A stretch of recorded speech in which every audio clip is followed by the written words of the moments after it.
नमस्कार,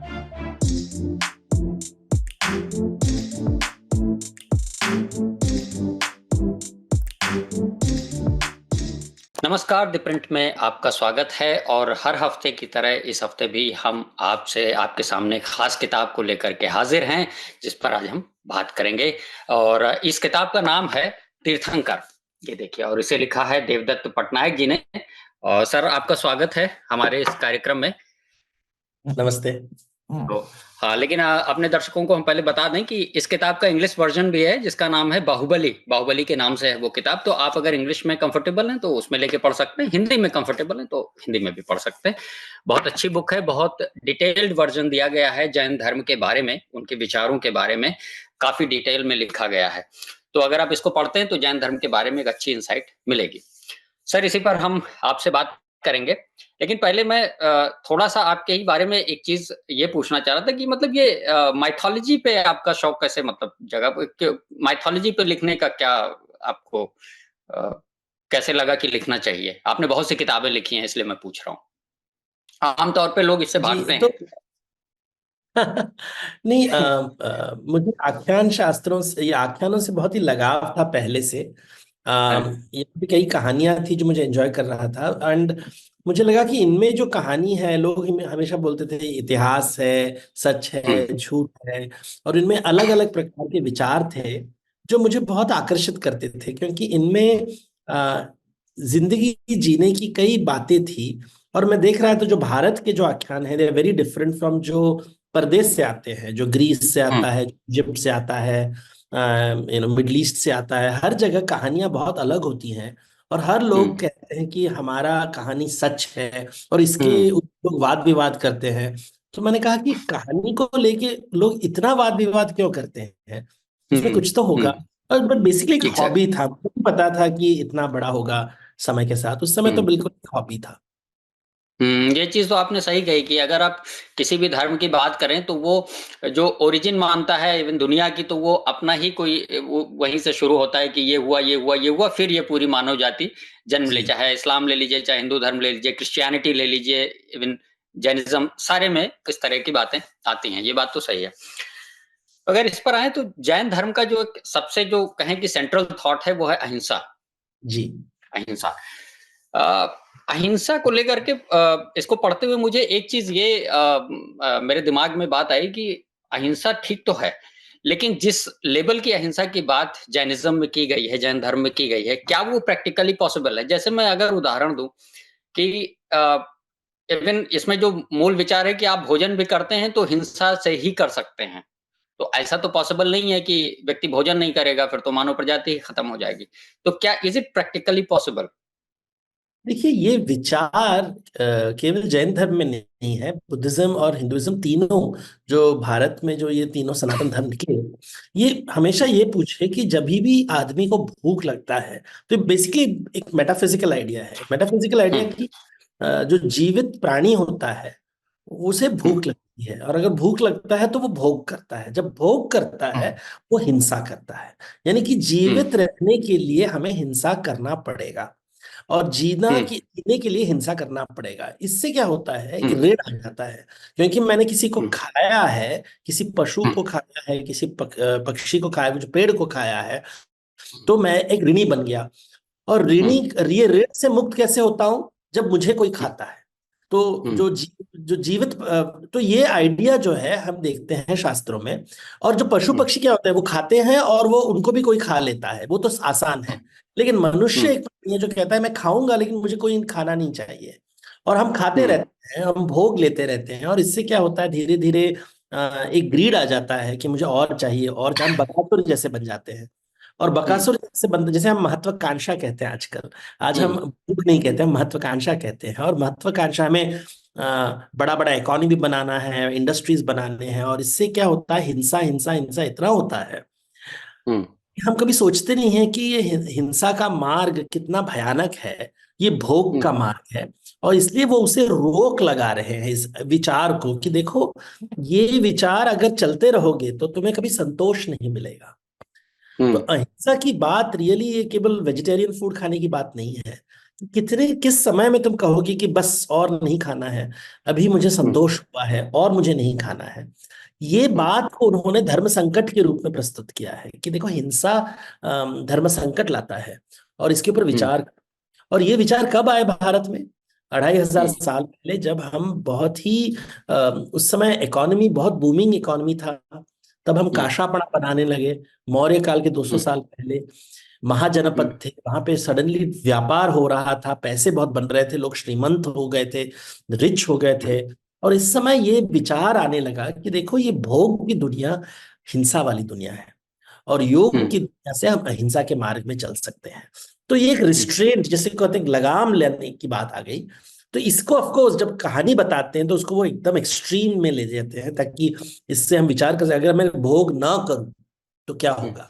ये सब हम्म, विचार आने लगते हैं। वो आख्यानों में ऐसे ही होता है, एक विचार हम्म, को लेकर हम उसे बहुत ही एक्सट्रीम रूप में ले लेते हैं, ताकि वो हम्म, उसका हम विचार कर सके, सोच सके इस बातों के बारे में। हम्म। मतलब आपका ये कहना है कि ये प्रैक्टिकली पॉसिबल नहीं है इन अ वे, अगर देखा जाए, क्योंकि भोजन के स्तर पे तो अगर वो हिंसा होती भी है तो वो हिंसा तो करनी ही पड़ेगी अपने सर्वाइवल के लिए, कहीं ना देखिए कहीं। प्रैक्टिकल हम क्या बोल रहे हैं, ऑल और नन लॉ, हाँ या ना। हाँ, अगर मात्रा के हाँ, हिसाब से देखें तो मात्रा के हिसाब से अहिंसा हो सकता है। हम्म, हमें 100% 24/7 हिंसा से जीने की कोई आवश्यकता नहीं है। हम्म, तो ये बात होती है कि आप कितना हिंसा करोगे अपने जीवन में भोग लाने के लिए। तो अगर आप हम्म, 0 और 1 के जैसे सोचोगे, जैसे कहते हैं बाइनरी थिंकिंग, हिंसा हो सकती हम्म, नहीं हो सकता है, या फिर मात्रा के हिसाब से 100% वायलेंस, 80% वायलेंस, 70% वायलेंस, कितना भोग, हम्म, कितना भोग, कितना मोह, कितना लालच, आप कितना लालच को आप स्वीकार करोगे। नहीं तो अगर आप बोलोगे कि नहीं हिंसा की प्रैक्टिकल नहीं है, तो फिर बकासुर को बन जाएंगे हम। और हम्म, बकासुर तो कहेगा देखो प्रैक्टिकल नहीं है, मुझे तो खाने के लिए सबको खाना पड़ेगा, ये तो प्रैक्टिकल नहीं है, मुझे सबको जलाना पड़ेगा, सबको मारना पड़ेगा, ये तो अभी प्रैक्टिकल है। तो ये हम्म, प्रैक्टिकल के नाम पे हम अपने आप को राक्षस और असुर बना देंगे।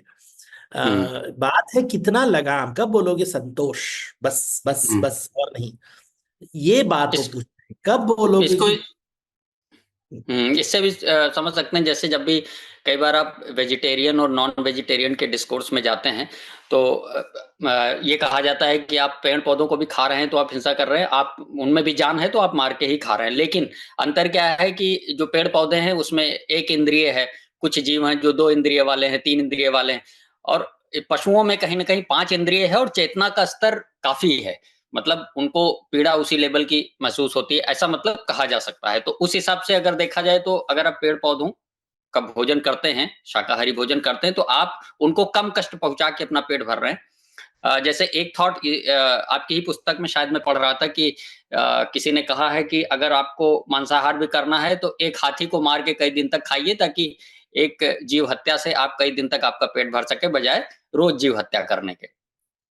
कि तर्क से ना लोग कुछ भी प्रूव कर सकते हैं। हाँ, अभी बैलगाड़ी चलाने के लिए बैल का हम उसके अ, अ, आप उसका जो पुरुषत्व है काटते हैं, वो भी हाँ, हिंसा। तो जितने भी हाँ, हल चला रहे हैं वो हिंसा से हाँ, हल चल रहा है। हाँ, जितनी भी बैलगाड़ी है वो हिंसा से चल रहा है। हम्म, अगर आप पेस्टिसाइड्स यूज करते हो तो पेस्ट्स को मार रहे हो, हम्म, घर में चूहे हैं उसे मार रहे हो, कॉकरोच हम्म, है उसको मार रहे हो, चींटी हम्म, है उसको मार रहे हो, हम्म, मस्कीटोस है उसको मार रहे हो। तो हम्म, हिंसा तो चल रहा है। आप ये बिल्डिंग बना रहे हो, कितने पेड़ों को काट रहे हो, आप हम्म, अपना फैक्ट्री बना रहे हो, आप प्लास्टिक बना रहे हो, आपकी हम्म, गंगा नदी में आप देखिए कितना प्रदूषण है, वो प्रदूषण की वजह से कितने पशु मर रहे हैं। हम्म, दिखता नहीं है, थाली पे दिखता नहीं है, लेकिन हम्म, पशु तो मर रहे हैं। जब हम हम्म, ये जो जैन मुनि थे इनको पता था कि ये दुनिया में हिंसा हमेशा रहता है, हम्म, बात मात्रा की है। तो ये हम्म, इंद्र, एक इंद्रिय, दो इंद्रिय, ये हमें समझाने के लिए कि आप कितना काबू में रख सकते हम्म, हो। हम्म, हिंसा के लिए जब कहेंगे कि देखो मुझे बदला लेना है तो हिंसा ठीक है, अगर हम्म, बदला लेना है तो हिंसा ठीक है, सात्विक हिंसा हो जाता है। तो अगर हम्म, आप कोई अच्छा लॉयर लेके आओ तो वो लॉयर तर्क के माध्यम से किसी चीज को भी अहिंसा बना देगा। बात तो सही है। और अच्छा, आपको मनुष्य नहीं लगता अपने आप को बहुत अच्छी तरह से फूल कर सकता है। हम अपने हाँ। आप को बहुत, जो इंटेलिजेंट आदमी है वो अपने आप को बहुत अच्छी तरह से बेवकूफ बनाता है। अच्छा, ये कहीं कैपिटलिज्म की थियरी के विरुद्ध तो आपको नहीं लगता? जैसे मतलब खासकर अगर अपरिग्रह की बात करें तो ये कहा जाता है कि आप देते रहिए देते रहिए देते रहिए, कुछ अपने पास मत रखिए। जबकि कैपिटलिज्म की थियरी है कि आप संचय कीजिए, उसको निवेश कीजिए ताकि ग्रोथ हो, इकोनॉमिक ग्रोथ हो। तो क्या अपरिग्रह और कैपिटलिज्म जो है अगेंस्ट नहीं लगते आपको? देखिए, भारत में हम्म। विचार था, दो विचार होते हैं, बिजनेस दो प्रकार के होते हैं। एक हम्म। होता है एक्सप्लॉयटेशन, एक होता है एक्सचेंज। दो प्रकार के व्यवसाय होते हम्म। हैं। एक में मैं लेता हूं और केवल हम्म। लेता रहता हूं। तो दूसरा हम्म। होता है मैं लेता हूं और देता हूं, और लेता देता हूं हूँ। देता हूं, जिसमें एक कंटिन्यूअस एक्सचेंज होता है। ओके। जो हम्म। मॉडर्न कैपिटलिज्म है वो प्योरली एक्सप्लॉयटेशन के ऊपर बेस्ड है, और western model from Roman time से चालू है। हम्म। वो और कुछ हम्म। पता ही नहीं है। उनके हम्म। पूरे विचार, अगर आप विचारधारा देखो, right from hmm. Greek, Roman, hmm. Christian, hmm. Islamic period hmm. से हम्म। विचारधारा ही है कि हम्म। लेते रहो। और हम्म। उसका एक्सप्लॉयटेशन, वो कभी लेन देन की बात नहीं करते। लेन हाँ। की बात, लेन जहां पे आप कंटिन्यूस ट्रेड कर रहे हो कि देखो मैं दे भी रहा हूं, ले भी रहा हूं। हम्म। इन्वेस्टमेंट और रिटर्न और इन्वेस्टमेंट, तो यज्ञ में भी हम कहेंगे देही माँ हम्म। ददामी ते, मुझे वही हम्म। दो जो मैं आपको दे रहा हूं। ताकि हम्म। ट्रेड के माध्यम से सिविलाइजेशन बढ़ता है। और पूरी समाज हम्म। में दो प्रकार के इकोनॉमिक प्रैक्टिसेस होते हैं, हम्म। एक्सप्लॉयटेटिव और एक्सचेंज बेस्ड। अभी जो हम्म। कैपिटलिज्म आजकल चल रहा है वो हम्म। एक्सप्लॉयटेटिव बेस है कि हम डेवलप्ड बनेंगे, आप डेवलपिंग रहिए।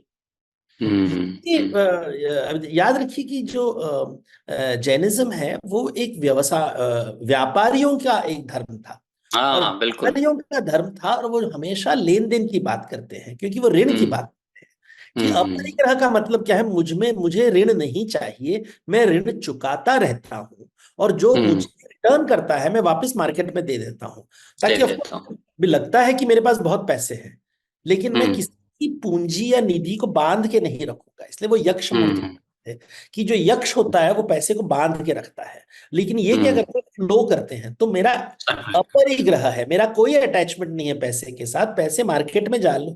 तो कंटिन्यूअस इन्वेस्टमेंट हो रहा है ताकि वृद्धि भी हो रही है, लेकिन हम्म। आप उसके साथ जुड़े नहीं कि ये मेरा धन है, या कि आप हम्म। बोल रहे हैं कि धन को it has to circulate in the market, which is a very hmm. Basic economic principle. अगर आप देखें तो कि जितना भी मेरा पैसा है मैं उसको मार्केट में कंटिन्यूअसली इन्वेस्ट करता हूं ताकि मार्केट में ये ओरिजिनल कैपिटलिज्म ये था। ओरिजिनल कैपिटलिज्म मतलब वेरी था कि नाइस। लोगों को कैपिटल देना है, we have to hmm. Create.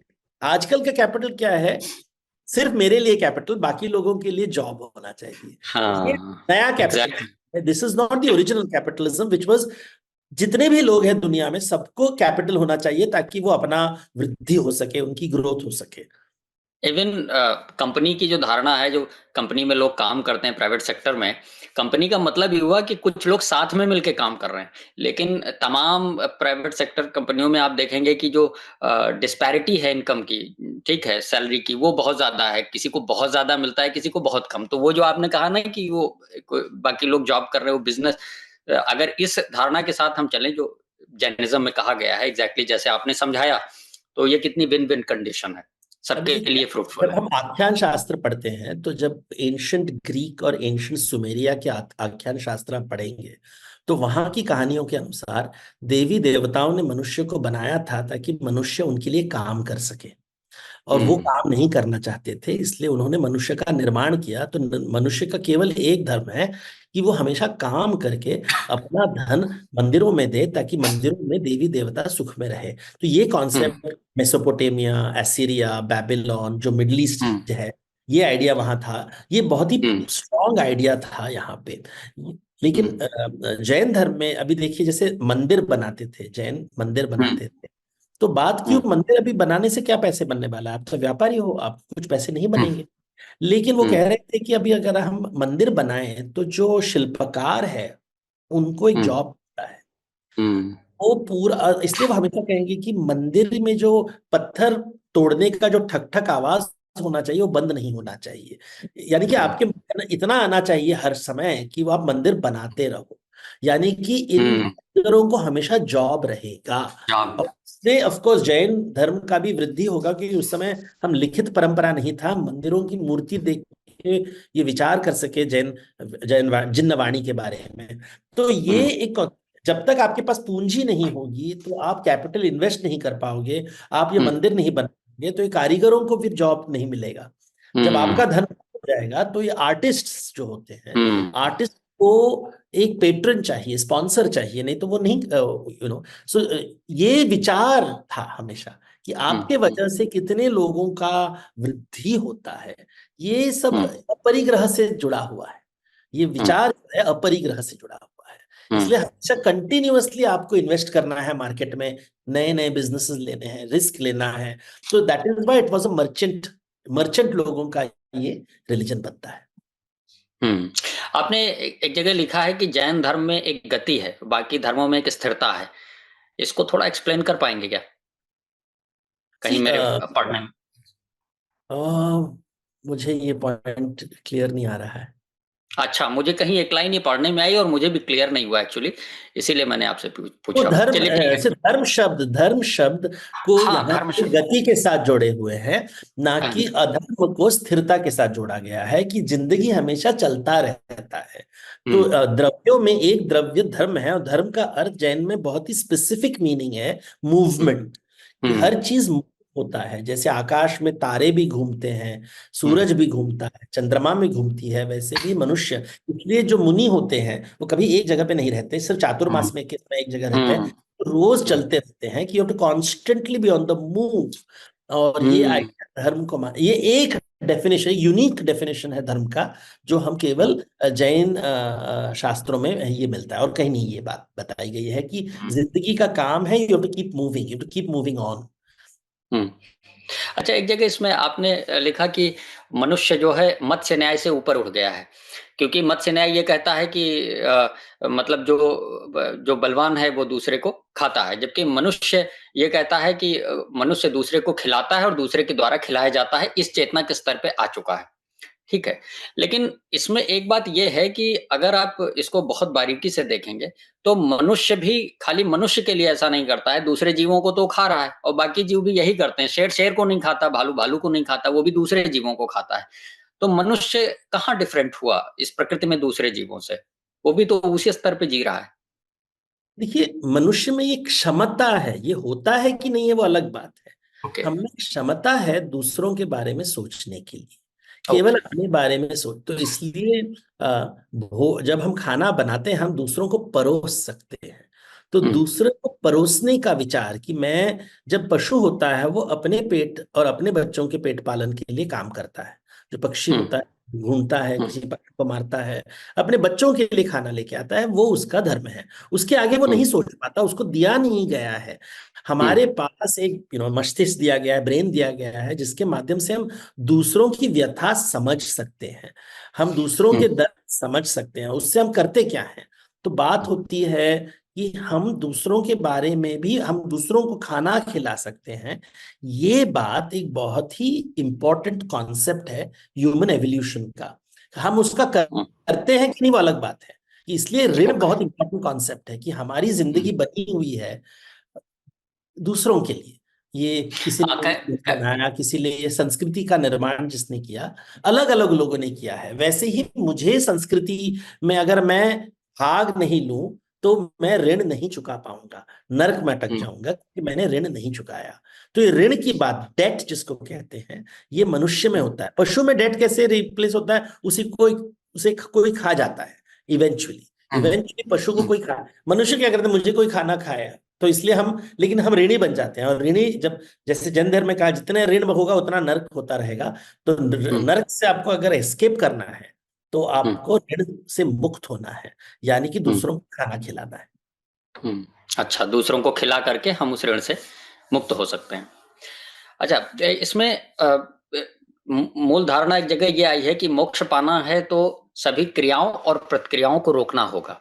इसमें आपने एक बड़ा अच्छा उदाहरण भी लिखा है महावीर स्वामी का, जिसमें वो आता है, वो पहले आरोप लगाता है एक आदमी कि आपने मेरी गायें चुराई हैं, फिर वो कांटा घुसा देता है। जी तो जी। जरा उसको समझाइए कि अगर हम, वो कहानी बताइए और मुझे ये बताइए कि अगर हम सभी क्रियाओं प्रतिक्रियाओं से मुक्त हो जाएंगे, क्या ये पॉसिबल है प्रैक्टिकली कि हम ऐसा कर पाए, और क्या गलत के खिलाफ प्रतिक्रिया न देना क्या अच्छी बात है? देखिए, कहानी में होता है, ये कर्म का फिलॉसफी है। कर्म को हम्म। आप कैसे रोकते हो? एक होता है कि किसी ने आपको आके कहा कि आपने मेरी गाय चोरी की है। तो वो कहानी बता दीजिए पहले, बड़ी तो इंटरेस्टिंग महावीर है जी वो। वो तपस्या कर रहे हैं, और वो तपस्या करते समय एक ग्वाला आके कहता है कि मेरी गाय मुझे नहीं मिल रही, कि आपने मेरी गाय को देखी है कि नहीं है। वो कुछ नहीं हम्म। बोलते, वो अपने हम्म। तपस्या में ही मग्न रहते। हम्म। तो ये कहता है कि अरे ऐसी कुछ पता नहीं है, वो भड़क के निकल जाता है। कुछ समय बाद हम्म। जब वो आता है तो देखता है कि गाय उनके अगल बगल चल रहे हैं। तो वो हम्म। उसके ऊपर चिल्लाते हैं कि तुम्हें पता था, तुम्हारे बगल में गाय है, तुमने क्यों नहीं बताया, तुमने ही चोरी किया होगा। तो उसे गुस्सा आता रहता है, और इतना महावीर जी उसे कुछ नहीं बोलते, जस्ट चुप रहते हम्म। हैं। तब ये हम्म। इतना गुस्से में आ जाता है कि कांटा, पेड़ से कांटा निकाल के महावीर जी के कान में घुसा देता है। तब भी महावीर जी हम्म। कुछ नहीं बोलते हैं, और वो चले जाते हैं। कुछ हम्म। समय बाद वहां कुछ लोग आते हैं और देखते हैं कि महावीर जी के कान में कोई कांटा डाला है, वहां से खून बह रहा है, ये कुछ नहीं बोल रहे हैं। तो वो डॉक्टर वैद्य को बुलाते हैं, और वो कांटा निकाल के उसे कुछ मलहम लगाते हैं, तब भी महावीर जी कुछ नहीं बोलते। हम्म। ये बात है कि बिना कुछ करे भी बिल्कुल स्वयंभू रूप से मनुष्य हम्म। के मन से क्रूरता की जागृत होता है, और हम्म। स्वयंभू रूप में करुणा का भी जागृत होता है। आपको कुछ करने की आवश्यकता नहीं है, दुनिया अपने आप चलती रहती है। क्रूरता और करुणा, आपके बिना भी दुनिया चलती है। हम्म। ये भाव आपको देने के लिए कि आप जब बोलते हो कि मैं बुरा हो रहा है, मुझे उसे ठीक करना है, ये आप अपने अहंकार को वैल्यू दे रहे हो। दुनिया चलती रहती है, आप दुनिया को नहीं रोक पाओगे। यहाँ करुणा भी होगा, यहाँ क्रूरता भी होगी, यहाँ अच्छे लोग भी होंगे, बुरे लोग भी होंगे, हर प्रकार की चीजें होती रहेगी।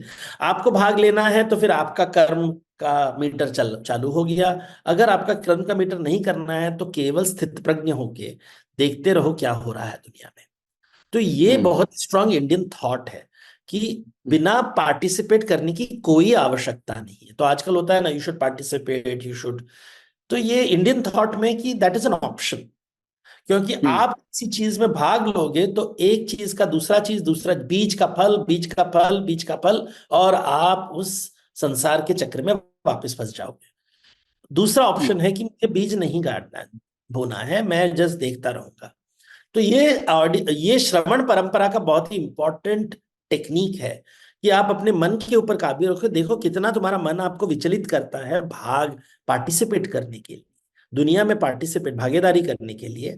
और श्रवण परंपरा का काम ही है उससे दूर भाग। वो एक समय होता है, तो एक बार आपने श्रवण परंपरा की दीक्षा ले ली तो आप पार्टिसिपेट करना कम करते हो। नहीं तो अगर क्या, अगर ये भी तो कहा जाता है कि अन्याय को सहन करना भी तो एक तरीके का पाप है। तो अगर कोई आदमी अन्याय कर रहा है और हम उस पर प्रतिक्रिया नहीं दे रहे हैं, ये कह के कि हम नया बीज नहीं बनाना चाहते हैं, मैं सिर्फ समझना चाह रहा हूँ इस कॉन्सेप्ट को। जी। देखिए, क्योंकि कोई भी कॉन्सेप्ट अगर व्यवहारिक रूप से लागू नहीं हो पाएगा तो उसको पालन करना मुश्किल है। तो क्या एक रेपिस्ट है, मान लीजिए किसी लड़की का रेप कर रहा है मेरे सामने, और मैं देखता हूँ और मैं प्रतिक्रिया ना दूं, देखिए, is it right? Right and wrong की जो जैन क्या बात, कहेंगे, मैं उस हिसाब से जानना चाह रहा हूँ। देखिए, अनेकांतवाद होता है। हर चीज हम्म। अलग प्रकार से सोचते हैं। हम्म। ये जो विचार है कि सबको मेरे जैसे सोचना है, ये बहुत ही हम्म। आधुनिक सोच है। और ये हम्म। आता है, ये विचार, ये जो एक देववाद के जो आख्यान होते हैं कि हर आदमी को एक जैसे सोचना चाहिए, हर आदमी को एक जैसे काम करना चाहिए, हम जैसे बोलेंगे ये सही है, सबको ऐसे ही करना है, सबको एक जैसे व्यवहार करना है, कि हम सबको मेंटली कंडीशन कर देंगे कि लोग, तुम्हें सबको ऐसे ही काम करना है। ये बहुत ही पाश्चात्य विचार है। ये इसे हम्म। प्रोसिटिव कहते हैं, कि हम सबको कहेंगे कि देखो सबको ऐसे ही काम करना चाहिए। भारत हम्म। में जैन धर्म में अनेकांतवाद की विचार है कि हम्म। अलग अलग लोगों को अलग अलग विचार आते हैं। हर हम्म। पेड़ एक जैसे काम नहीं करता, एक हर पशु एक जैसे काम नहीं करता। हमें कोई एक तरीके से काम करने की कोई आवश्यकता नहीं। अलग अलग लोग अलग अलग सिचुएशन में अलग अलग कर्म के हिसाब से अलग अलग रूप में व्यवहार करेंगे, और इसे हम्म। आपको स्वीकार करना पड़ेगा। हम्म। ये कि मैं दुनिया सब चीजें मैं जैसे चाहूं वैसे चलेगा, ये हमारा अहंकार कह रहा है। हम्म। हम कह रहे हैं कि ये सही है, ये गलत है, ये न्याय है, ये अन्याय है। लेकिन कर्म की दुनिया में ऐसे नहीं देखा जाता है। दुनिया में हम्म। अलग अलग चीज हो रहे हैं, हो रहे हैं, हो रहे हैं। और आपको देखना है कि आप कहाँ पे पार्टिसिपेट करना चाहते हो, उसका भी आप क्यों पार्टिसिपेट करना चाहते हो, और पार्टिसिपेट करने से उसका जो परिणाम होगा वो भुगतने को तैयार हो कि नहीं। तो जैसे हम्म। महाभारत में जब श्री कृष्ण धर्म स्थापना करते हैं, उसके हम्म। पश्चात उन्हें श्राप लगता है। हम्म। तो अच्छे काम करने से भी आपको श्राप लग सकता है।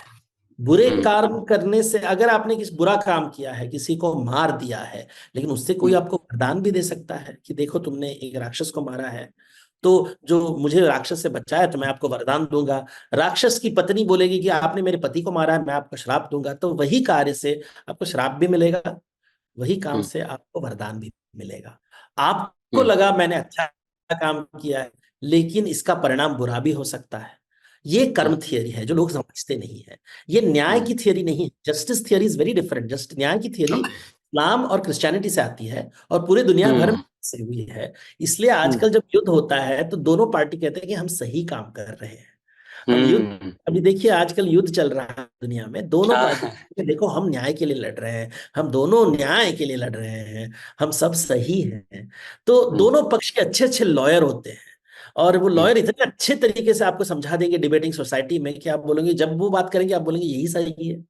लेकिन हम्म। जैन धर्म में वो कहेंगे कि देखो ये अनेकांतवाद है, हमारा अहंकार हमें देखो कैसे बेवकूफ बना रहा है कि हम हिंसा को भी अच्छा बोल सकते हैं, और उसका हम्म। परिणाम हम नहीं देखते कि वो करता क्या है, आपको अपने आप नरक में फंसाता है, नरक में फंसाता है। और ये जो तीर्थंकर होते हैं वो देखते रहते हैं कि समय के साथ ऊपर चीजें जाती हैं, नीचे चीजें आती हैं। ऊपर चीजें हम्म। देखने के लिए जो सबर होता है, जो पेशेंस होता है, वह आत्मज्ञान होता है। उसे जी आत्मज्ञान कहते हैं। वो सबर नहीं है। हमें लगता है कि मैं पार्टिसिपेट कर दूंगा, रेवोल्यूशन कर दूंगा, प्रॉब्लम सॉल्व हो जाएगा। नहीं होता है, कभी नहीं हम्म। होता। अभी तक आप इतिहास में देखो किसी ने प्रॉब्लम सॉल्व नहीं किए हैं। जितने भी हम्म। हमने बोला कि डेमोक्रेसी प्रॉब्लम सॉल्व करेगा, नहीं किया। ये करने के बाद दुनिया सॉल्व हो जाएगी। जो अभी भी दुनिया में घृणा है, क्रोध है, लालच है, ईर्ष्या है, ये ना हम्म। विज्ञान निकाल पाया, ना कोई आइडियोलॉजी निकाल पाई। ये है, अभी तक है, घरों घरों में है। आप आचार्यों को भी देखते हैं कि वो भी सोशल मीडिया में कंपटीशन कर रहे हैं, और आप देख रहे हो बिल्कुल कि करें। देखो वो पूरा इतना ज्ञान पाने के बाद भी शांत नहीं है। तो जैन शांत होने की बात होता है, केवल दिखावे वाला शांत नहीं, भीतर वाला शांत, कि जब एक चील एक पक्षी को खा रहा है, तो क्या आप चील को मारोगे या फिर उस पक्षी को बचाओगे? क्योंकि बचाव करते समय तुम उस चील के अन्न को छीन रहे हो, हम्म। और तुम एक कर्म का जो एक चालू है कर्म है, उसमें तुम बाधा डाल के, बाढ़ डाल क्रिएट कर रहे हो, क्योंकि तुम वहां पे एक बांध बांध रहे हो। हम्म। जैसे एक नदी बह रही है, आपने बांध बांध दिया, उससे कई जंगल डूब जाते हैं। तो हम्म। आपको लगता है कि ये बांध बांधने से पूरी एक संस्कृति का निर्माण होगा, हम खेत में पानी दे देंगे, हमारा पानी का प्रॉब्लम सॉल्व हो जाएगा, लेकिन उसके वजह से कई पशुओं का भी श्राप लगेगा, क्योंकि आपकी हम्म। वजह से कई जंगल डूब जाएंगे। तो ये हम्म। ये बातें आपको कहीं पाश्चात्य सभ्यता में, ये कर्म की बातें जिसे कॉन्सिक्वेंस कहते हैं, ये बातें हम्म। आपको कभी पाश्चात्य विचार में ये नहीं आता है। ये भारतीय विचार में बहुत होता है, और जिन धर्म में इसलिए वो अनेकांतवाद की बात करें कि हर आदमी अलग होता है। इसलिए हाँ, मैं शाकाहारी हूँ, सामने वाला मांसाहारी है, उसे रहने दो, वो उसका कर्म है, वो उसका कर्म वो खुद निभाएगा। मेरे घर में मैं शाकाहारी हूँ, उसके घर में, ये जो विचार है आजकल जैन धर्म में भी चला जा रहा है, क्योंकि हम वो हम्म। पाश्चात्य, हम सबको बोलेंगे कि सभी लोग शाकाहारी बनो, हम सभी इंस्टाग्राम में वो पोस्ट बनाएंगे, हम सबको ये आइडिया बेचेंगे। हम्म। लेकिन ये जो जैन धर्म को बेचा नहीं जाता, उसका हम्म। अनुभव किया जाता है। हम्म, बेचने की बात कभी नहीं। ये बेचने की बात, ये बहुत ही कैपिटलिस्ट 21st सेंचुरी बातें हैं, जो हर आइडियोलॉजी हम्म, अपने विचार को बेचना चाहता है। तो ये हम्म। सही गलत की बात नहीं कहेंगे, बोले सही है गलत है ये मेरा कर्म है, मैं इस मतलब कर्म एक चलता रहेगा। एक एक दृष्टा भाव डेवलप करने की जरूरत है कि दृष्टा भाव से आप चीजों को देखें खाली, और किसी को जज करने की कोशिश ना करें, यही मतलब हुआ ना। अनेकांतवाद से ही निकला हुआ स्यादवाद भी यही कहता है कि आप एक आंशिक रूप से ही सही हो सकते हैं, आप ये ना मानिए कि आप परफेक्ट हैं। ठीक है, स्यादवाद की शायद ये ऐसा है, शायद वैसा है ना। तो कहने का मतलब एक दृष्टा भाव डेवलप करने की जरूरत है। और आसान नहीं है। तो कहानी जब हम देखते हैं तो कहानी बहुत हम्म, ही भयानक कहानियां होती हैं। जैसे हम्म, राजा अपने कक्ष में जाता है तो देखता है रानी किसी परपुरुष के साथ है, तो हम्म, उसमें आके वो परपुरुष को मारता है। और उसके हम्म, बाद कितने वर्षों तक उनका कर्म का तकलीफ होता है, क्योंकि उसने अपने पत्नी के प्रेमी को मारा है। आप कहेंगे कि उसने न्याय किया है, उसने हम्म, उसके पत्नी ने उसके साथ अच्छा काम नहीं किया है, बुरा काम नहीं किया। तो ये पूरी उसके बाद इतनी ड्रामा होता है लाइफ में, कई कई पीढ़ी दर पीढ़ी दर पीढ़ी दर पीढ़ी लड़ाई चलती रहती है, और शांति नहीं मिलती है। शांति तभी मिलती है जब आप दृष्टाभाव बनाते हो और देखते हो कि दुनिया में, जैसे कहा, स्वयंभू करुणा और स्वयंभू हम्म, क्रूरता होती रहेगी, आपके वजह से बंद नहीं होगा। हम्म, हम्म। अच्छा, मोक्ष की ही बात हो रही है तो एक और चीज इसमें लिखा है कि स्त्री को मोक्ष पाने के लिए पुरुष का शरीर पहले पाना होगा, धारण करना होगा, उसके बाद वो पा सकती है। तो मतलब ये किस वजह से ऐसा कहा गया है? और दूसरी बात कि क्या ये स्त्री शरीर को थोड़ा कमतर बताने की कोशिश नहीं है इस पर? ये तांत्रिक, ये जो 1000 साल पहले भारत में देखिए, हम्म, समानवाद की जो बातें होती हैं कि पुरुष और स्त्री समान है, हम्म, ये केवल हम्म, 20 और 21वीं शताब्दी में ये बातें निकली। इसके पहले हम्म, सब लोग हम्म, मानते थे कि इवन आप बौद्ध धर्म देखिए, जैन धर्म देखिए, हिंदू धर्म देखिए, समानवाद हम्म, नहीं था। पुरुषों को हम्म, एक ऊपरी दर्जा दिया जाता, हम्म, और फिर पुरुषों में वर्ण व्यवस्था होता था। तो आपके जाति के अनुसार भी आप एक दूसरा पदानुक्रम निकलता है। तो अलग अलग प्रकार के पदानुक्रम जन्म किया है। तो ये बहुत ही इंटरेस्टिंग है कि भारत में जहां हम आत्मा की बात करते हैं, वहां पे हम जाति की बात करते हैं, लिंग की बात करते हैं, पदानुक्रम की बात करते हैं, जो अहंकार से निर्माण होता है। तो ये हम्म, दो बातें हमेशा, जो मैं कहता हूँ, ये दोनों इंडियन फिलोसफी के दो रूप हैं। एक तरफ हम्म, आत्मज्ञान होता है, और दूसरे तरफ ये जातिवाद, लिंगवाद, पदानुक्रमवाद, ये सब बातें आती है। तो हम्म, तांत्रिक परंपरा में ये विचार था कि जो मनुष्य का जो धातु है, जो पुरुष का धातु है, उसके हम्म, बिना आपको मोक्ष नहीं मिलेगा। स्त्री की जो धातु है, जो उनका जो जेंटल फ्लूइड है, उनके वजह हम्म, से उनका जो शरीर है वो बनाया गया है बच्चे पैदा करने के लिए, इसलिए वो संसार से मुक्ति नहीं प्राप्त कर सकती हैं। उन्हें एक और स्टेप लेना पड़ेगा जब तक पुरुष का शरीर नहीं मिले। तो ये एक बहुत बड़ा ट्रेडिशनल विचार था कि स्त्रियों को इसलिए हम्म, नीचे दर्जा दिया गया था पुरुषों को ऊपर। आज भी जब हम देखते हैं कि जो मठ होते हैं, मठ के जो लीडर्स होते हैं वो हमेशा पुरुष होते हैं। आज भी देखिए, हम्म, जब पब्लिक में देखें तो जितने भी संत आत्मा जिसको कहते हैं वो हमेशा पुरुष होते हैं, स्त्री नहीं दिखाई हम्म, देंगे। वो हमेशा दूसरे हम्म, दर्जे में रखेंगे उनको। जितने भी पढ़े लिखे हों, आचार्य होंगे, टीचर्स होंगे, स्कॉलर्स होंगे, लेकिन स्त्री को हमेशा सेकंड रंग दिया जाता है। और ये इवन तीर्थंकरों में, एक तीर्थंकर को एक समुदाय मानती है कि इनका स्त्री का शरीर था मल्लीनाथ, लेकिन दिगंबर उसे नहीं मानते हैं। तो हम्म, ये विचार कि स्त्री भी तीर्थंकर बन सकते हैं, ये कई मतों में स्वीकार नहीं है। तो ये अनफॉर्चुनेट रियलिटी है। We live in a patriarchal society. Only in the last 100-200 years ये विचार हमने चैलेंज किया है। मतलब आप मानते हैं कि ये it is unfortunate? It is unfortunate, मानने की बात ही नहीं। अच्छा। अच्छा, एक चीज और बताइए। जैन अहिंसा पर इतना ज्यादा जोर देते हैं, और तमाम जैन देवी देवताओं के हाथों में शस्त्र हैं, धनुष बाण है, ठीक है।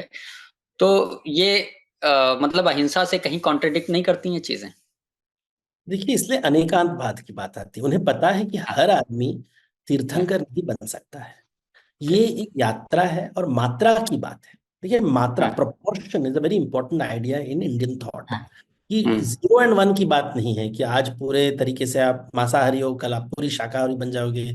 आप आज पूरे एक योद्धा थे, कल अगले दिन पूरी शांति हो जाएगी।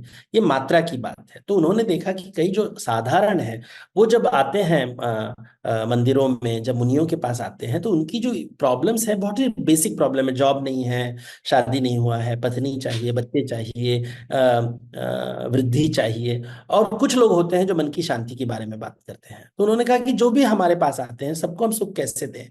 तो उन्होंने कहा कि जो तीर्थंकर होते हैं वो मनोवैज्ञानिक बातें करेंगे, लेकिन हम यक्ष और यक्षी का भी निर्माण उन्होंने किया, जो सांसारिक जीवन की प्रॉब्लम सॉल्व कर सकते हैं। जब तक आप आपके कर्म चक्र में एक समय आएगा जब आपको पता चलेगा कि ये जो मटेरियल थिंग्स है, जो मटेरियल थिंग्स है, इससे आपको जो व्यवहारिक चीजें हैं, इनसे मुक्ति प्राप्त करने के लिए एक समय आएगा आपके लिए। हर आदमी के हम्म लिए एक समय आता है, और हमारे यहाँ पुनर्जन्म का विश्वास है, कोई जल्दी नहीं है। 10 जन्म के हम्म बाद आएगा, तो 10 जन्म के तब तक तुम यक्ष यक्षियों की पूजा करो, और उसके हम्म बाद धीरे धीरे धीरे धीरे अरहट, और उसके बाद धीरे धीरे तीर्थंकर की तरफ जाओ। लेकिन एटलीस्ट हफ्ते में एक दिन तो तीर्थंकर के बारे में सोचो। 6 दिन हम्म तुम यक्ष यक्षी के बारे में सोचोगे, फिर धीरे धीरे 5 दिन उनके बारे में सोचोगे, फिर 4 दिन उनके बारे में सोचोगे। तो मात्रा के हिसाब से आपके विचार बदलेंगे। इसलिए यक्ष और यक्षियों के हाथों में हथियार होते हैं। हथियार नहीं होंगे तो आप दिनचर्या नहीं होगा, आपका खेत कैसे बनेगा, आपके ग्वाला अपने गाय को शेर से कैसे बचाएगा, भेड़ बकरी को खा जाएगा। तो हमें तो अस्त्र शस्त्र चाहिए, नहीं तो हम जी नहीं पाएंगे। तो सोसाइटी के लिए यक्ष यक्षी का निर्माण है, और सोसाइटी फिर मुनियों को सपोर्ट करता है।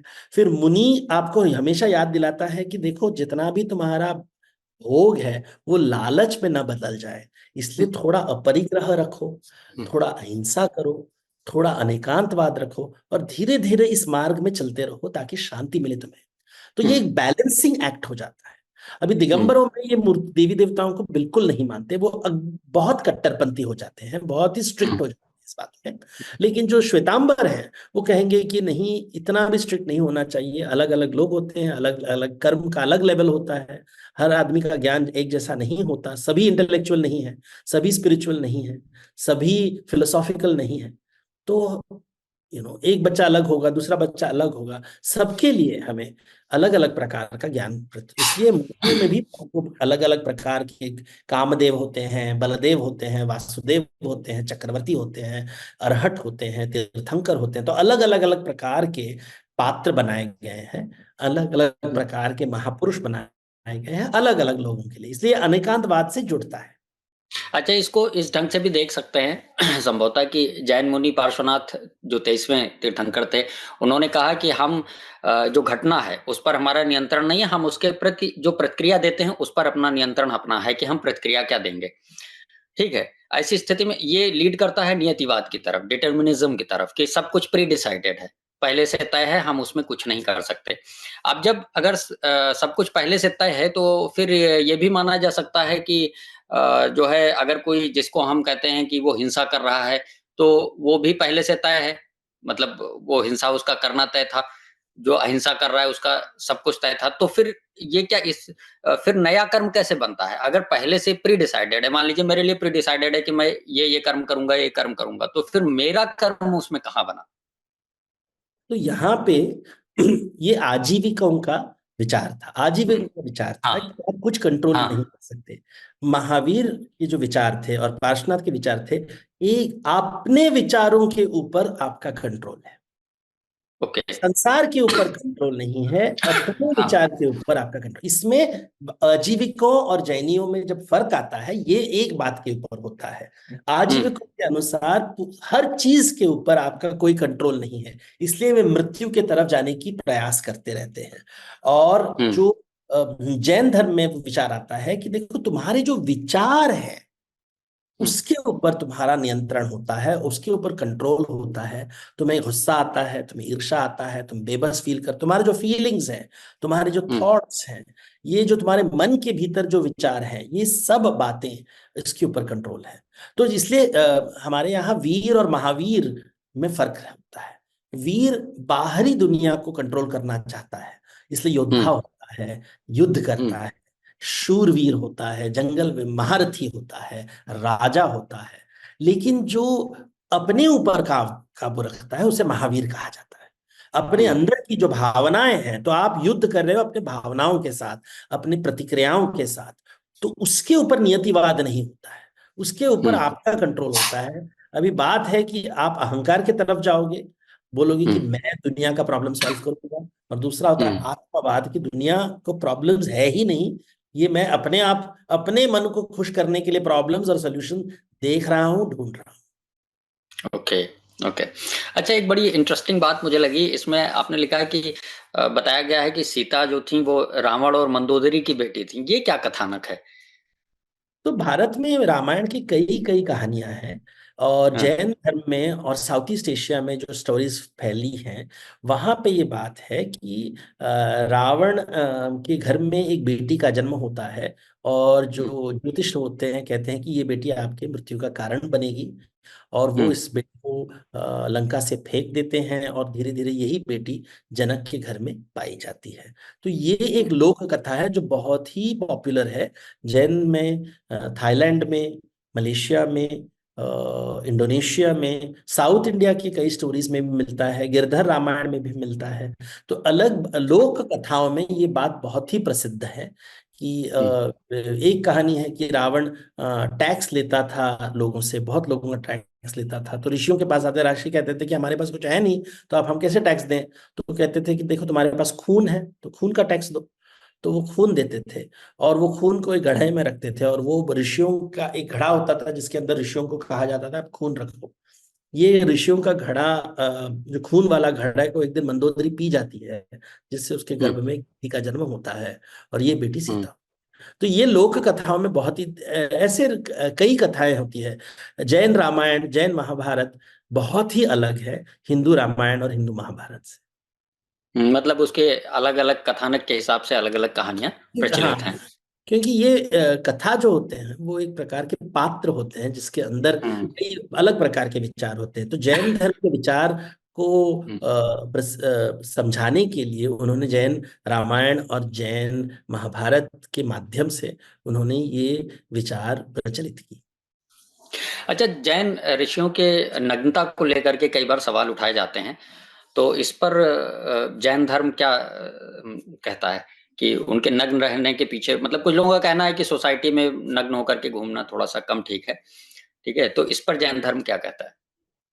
एक तो अनेकांतवाद है, अलग अलग हुँ, लोग अलग एक ही चीज को देखेंगे अलग अलग बिल्कुल, तरीके से, लेकिन बिल्कुल। ये अपरिग्रह का पूर्ण संपूर्ण चिन्ह है।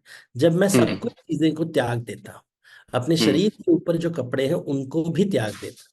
तो हुँ, कहानी है कि एक दिन जब महावीर जी चल रहे थे, तो उनके ऊपर जो कपड़ा था वो एक पेड़ में हुँ, अटक गया है, और जब हुँ, पेड़ में अटक जाता है तो वो अपने मन में एक विचार आता है कि अगर मैंने इस कपड़े को खींच के छुड़ाया। शरीर को हाँ, छुड़ा के अपने ऊपर ढक दूं, तो हुँ, फिर क्या मैं अभी तक अटैच्ड हूँ, अभी तक तो अपरिग्रह का अनुभव नहीं किया।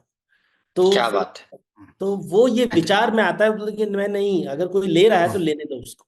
तो हुँ, उस समय इस कपड़े को उन्होंने त्याग दिया था। तो हुँ, त्याग की जो भावना आती है, इसको आप दर्शाओगे कैसे? तो जो हुँ, कलाकार होता है उसने एक नग्न पुरुष को डाल के हुँ, उसने हुँ, एक ये विचार व्यक्त किया है। अभी वो हुँ, लिटरली लेना चाहिए या नहीं, वो अपने ऊपर विचार है। क्या ये हुँ, केवल एक रूपक है, एक सांकेत है? हुँ, लेकिन कुछ लोग इसे कहेंगे नहीं नहीं नहीं, ये रूप ऐसे ही होना चाहिए। तो ये अलग हुँ, प्रकार के लोग हैं। कुछ लोग होते हैं जो केवल इसे रूपक मानते हैं कि ये एक मेटाफॉर है, ये समझाने का एक तरीका है, हुँ, कि तो अपरिग्रह का ये जो राजा हो था एक समय, जिसके पास धन धान्य संपत्ति इतना था, वो अभी देखो हुँ, नग्न घूम। हुँ। हालाँकि हिंदू धर्म में भी इस तरह के जो है उदाहरण मिलते हैं। ब्रह्मर्षि सुखदेव जो थे उनके बारे में कहा जाता है कि वो जन्म लेते ही और नग्न अवस्था में भाग चले जंगल की ओर, और वो सन्यास के इस स्थिति में थे कि वो शरीर उनके लिए कुछ नहीं था। तो वो कौपीन जो थी लंगोटी, जिसको कौपीन बोलते हैं, कौपीन कहीं फँस के छूट गई, तो वो वैसे ही फिर बाद में उन्होंने उसी अवस्था में भागवत का पाठ किया। तो इस तरह की कहानियाँ हिंदू धर्म में भी मिलती हैं। तो ज़ाहिर-सी बात है, ये कहीं न कहीं उस त्याग वृत्ति को ही दिखाने का एक ज़रिया है, इस तरीके से।